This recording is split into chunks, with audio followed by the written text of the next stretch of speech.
Welcome back. I'm Munir Singh. You're joining us on Newsx. Pakistan's proposed 27th Constitutional Amendment Bill, introduced in the Senate on the 8th of November 2025, has triggered intense debate. The legislation could fundamentally reshape the country's judicial framework, though the government maintains it is designed to reform and modernize the justice system.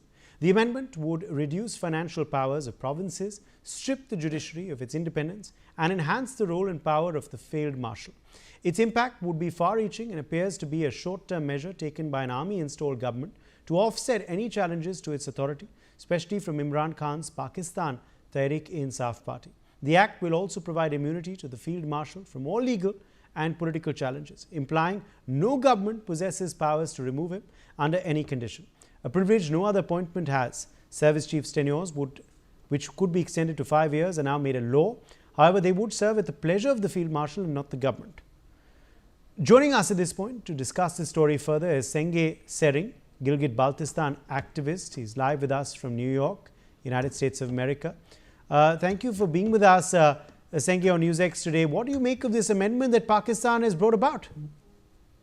A very good morning. Thank you so much for having me and giving me the opportunity to share my views.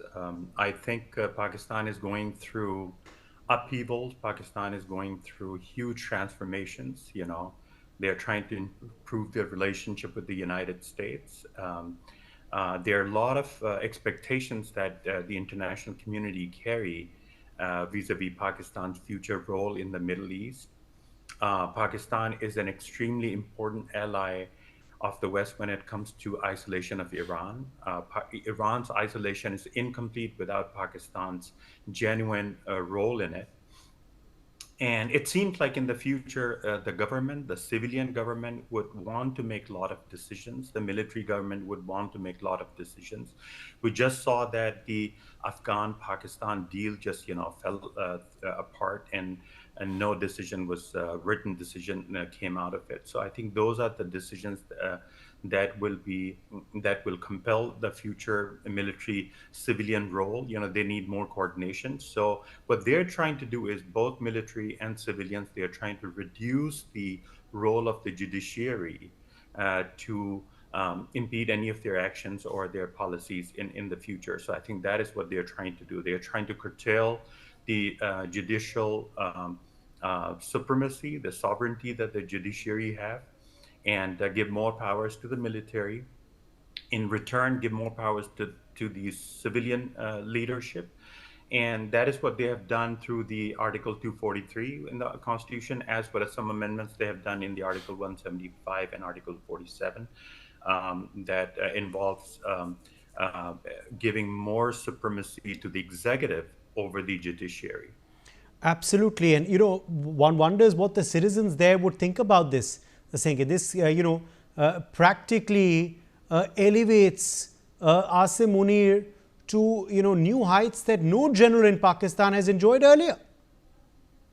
I'm sorry, you were kind of like cutting in between. I didn't. This elevates, Asim Munir to new heights that no general in Pakistan has ever enjoyed. One wonders what the citizens, the civilians would think about this.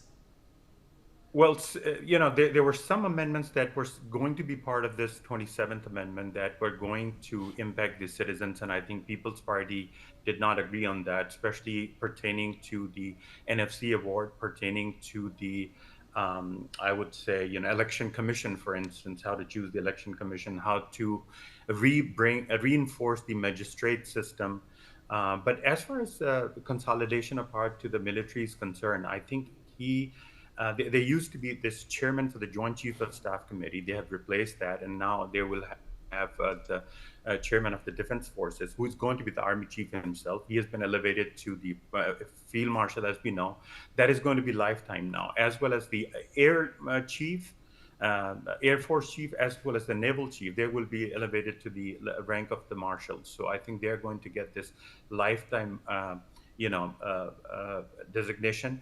One more thing that they're doing is in Article 47 is that any impeachment against the military, that would be curtailed through the changes in Article 47, which is they would need 2/3 majority of the upper and the lower house to go against the military chief. So I think that is something that makes the chief of army staff, who is now also the joint chief of staff committee in action in a sense. He's going to be like, the supreme power in the country. He would be able to he wants. He would not be scrutinized afterwards. In return, what Pakistani People's Party and other parties are expecting is that the same immunity could be extended to the prime minister and the president as well. So you can see that they're like, this behavior of you scratch my back and I'll scratch yours, where the civilians are expecting some immunity for their own leadership in exchange for what they are awarding to the military. And at the end of the day, the Pakistani population, they don't have food, they don't have electricity, they don't have running water, they don't have schools, functioning. But nothing has been done for that. It's all about, how to, give this immunity to the top civilian leadership as well as the top military leadership.